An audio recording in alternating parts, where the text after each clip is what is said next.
तो चलिए दोस्तों, आज हम बात करेंगे मुख्यमंत्री मैया सम्मान योजना के बारे में। साथ ही में आवेदन फॉर्म को कैसे भरते हैं उसके बारे में भी जानेंगे, और आवेदन फॉर्म भरने के लिए कौन कौन से डॉक्यूमेंट लगेंगे उसके बारे में भी जानेंगे। इसलिए वीडियो पर अंत तक बने रहें। तो बता दें दोस्तों कि हाल ही में झारखंड सरकार मुख्यमंत्री मैया सम्मान योजना की शुरुआत की है, जिसमें महिलाओं को प्रत्येक माह 1,000 रुपये की आर्थिक सहायता झारखंड सरकार देगी।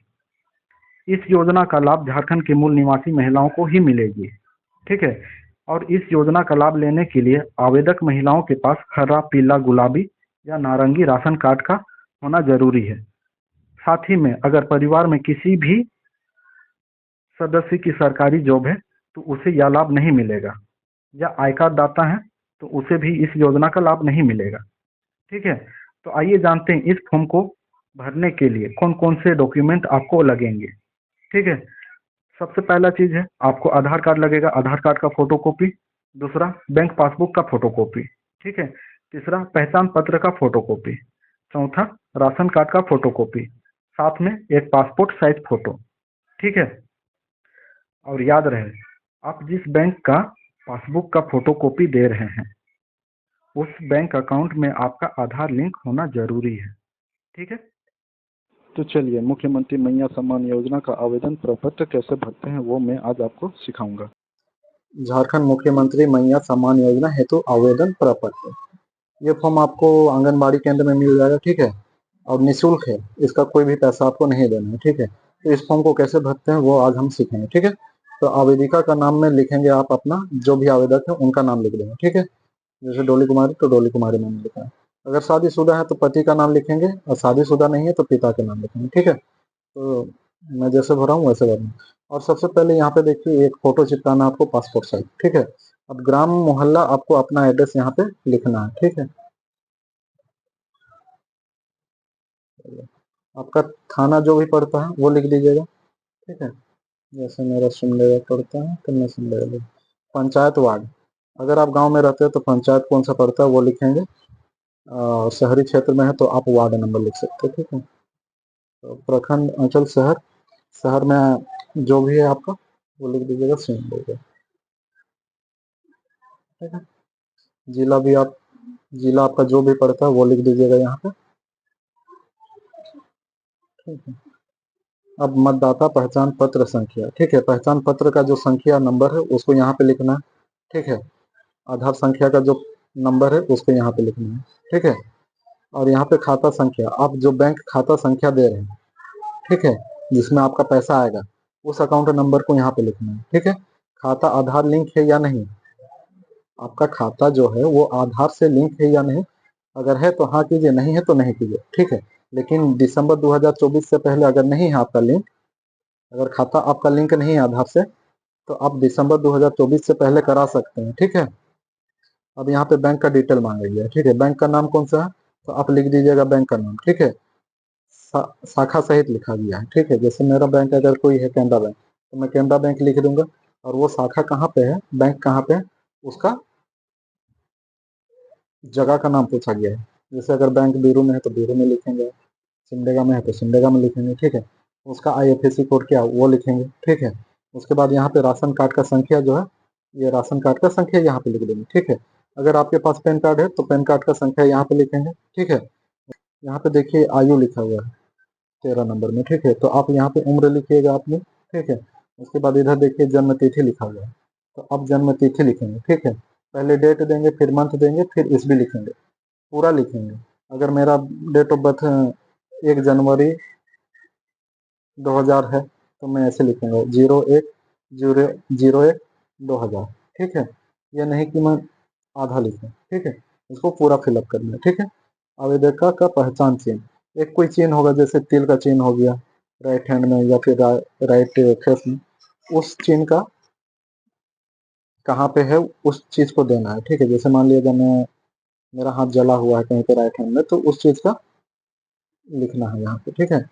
आवेदिका का मोबाइल नंबर, तो यहाँ पे आपको मोबाइल नंबर देना है। ठीक है। आवेदिका विवाहित है या नहीं, उसको टिक करना है, अगर है तो हाँ, नहीं है तो नहीं। आवेदिका की स्थिति, विधवा, तलाकशुदा, परिवक्ता, ये तीनों कुछ नहीं है तो कहीं पे भी टिक नहीं करना है, अगर है तो टिक कर देंगे। ठीक है। उसके बाद यहाँ पे आप इस फॉर्म के साथ कौन कौन सा फोटोकॉपी दे रहे हैं उसको यहाँ पे दिया हुआ है, उसमें टिक करना है आपको, ठीक है। जैसे आधार कार्ड लिखा हुआ है, ठीक है, तो आधार कार्ड आप दे रहे हैं तो आधार कार्ड इधर वाला में टिक कीजिएगा, ठीक है। बैंक का खाता का पासबुक दे रहे हैं, टिक करना है इधर, ठीक है। राशन कार्ड दे रहे हैं, इधर टिक करना है, ठीक है। मतदाता पहचान पत्र दे रहे हैं, यहाँ टिक करना है, ठीक है। अगर पैन कार्ड दे रहे हैं तो इधर टिक करना है आपको, ठीक है। जो भी है यहाँ पे है, ये फिलअप हो गया। उसके बाद यहाँ पे आपको देखिए आपका सिग्नेचर चाहिए होगा, ठीक है, तो आप यहाँ पे सिग्नेचर कर देंगे, ठीक है। उसके बाद हम लोग दूसरे पेज में आते हैं। दूसरे पेज में भी यहाँ पे आवेदक का नाम लिखा हुआ है, तो आप यहाँ पे आवेदक का नाम लिखेंगे, ठीक है। यहाँ पे पिता का नाम हो जाएगा, अगर शादीशुदा है तो पति का नाम होगा, और शादीशुदा नहीं है तो पिता का नाम होगा, ठीक है।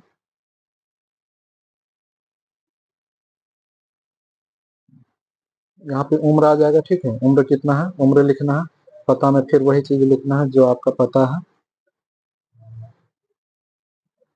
पोस्ट में जो आपका पोस्ट पड़ता है वो लिखेंगे आप, थाना आपका जो पड़ता है वो लिखिएगा यहाँ पे, ठीक है। फिर आपका पंचायत वार्ड नंबर लिखिएगा, आप शहरी क्षेत्र में है तो। अगर आप गांव क्षेत्र में है तो आप पंचायत कौन सा पंचायत पड़ता है वो लिखिएगा, ठीक है। अंचल आपका कौन सा पड़ता है वो लिखेंगे, जिला आपका कौन सा पड़ता है वो लिखेंगे, मोबाइल नंबर यहाँ पे लिखेंगे, ठीक है। ये फॉर्म भरने के बाद फिर नीचे यहाँ पे देख रहे हैं, यहाँ पे आपको साइन करना है, ठीक है। यहाँ पे साइन करके फिर हम लोग तीसरे पेज में आ जाते हैं, ठीक है। सत्यापन प्रतिवेदन, इसमें भी आवेदक का नाम होगा,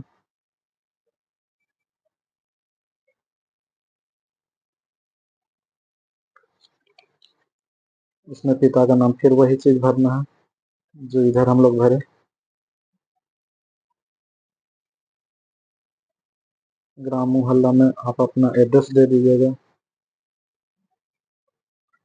थाना आपका जो पड़ेगा वो दे देना है आपको, पंचायत वार्ड जो भी आपका पड़ता है वो लिखिएगा, जिला फिर वही आपका जो जिला में है आप वो जिला लिखिएगा, मोबाइल नंबर, शहर,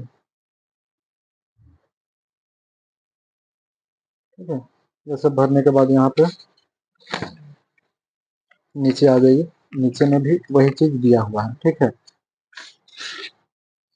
यहाँ पे आपको कोई भी टिक वुक नहीं करना है, कहीं पे भी कुछ नहीं करना है। ये भरने के बाद सीधा यहाँ पे आ जाएंगे। यहाँ पे आने के बाद फिर वही चीज आपको भरना है, आपका नाम,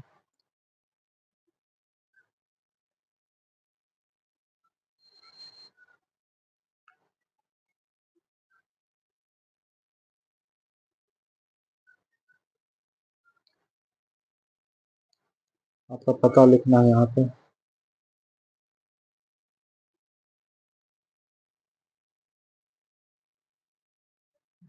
थाना में आपका थाना जो पड़ता है वो लिखेंगे, आपका वार्ड नंबर लिखिएगा, शहर कौन सा पड़ता है वो लिखेंगे आप, ठीक है। यहाँ मोबाइल नंबर, डेट देना चाहते हैं डेट दे देंगे। ये करने के बाद आपको पूरा कंप्लीट हो जाता है ये फॉर्म, ठीक है। उसके बाद ये फॉर्म पूरा फिलअप करने के बाद आपको साथ में इसका क्या क्या फोटो कॉपी लगेगा वो भी आप नोट कर लीजिए, ठीक है। आधार कार्ड का फोटो कॉपी लगेगा, ठीक है। बैंक पासबुक का फोटो कॉपी लगेगा, पहचान पत्र का फोटो कॉपी लगेगा, राशन कार्ड का फोटो कॉपी लगेगा, ठीक है। ये चारों फोटो कॉपी करके आप रखे रहें, और इसके साथ अटैच करके आप जा करके आंगनबाड़ी केंद्र या ग्राम पंचायत में जाकर के इस फॉर्म को जमा कर देंगे, ठीक है। इसका आपको 1 रुपया कहीं पे भी नहीं लगेगा, ठीक है। तो आप जाइए और ये फॉर्म को भर करके जमा कर दीजिए, ठीक है।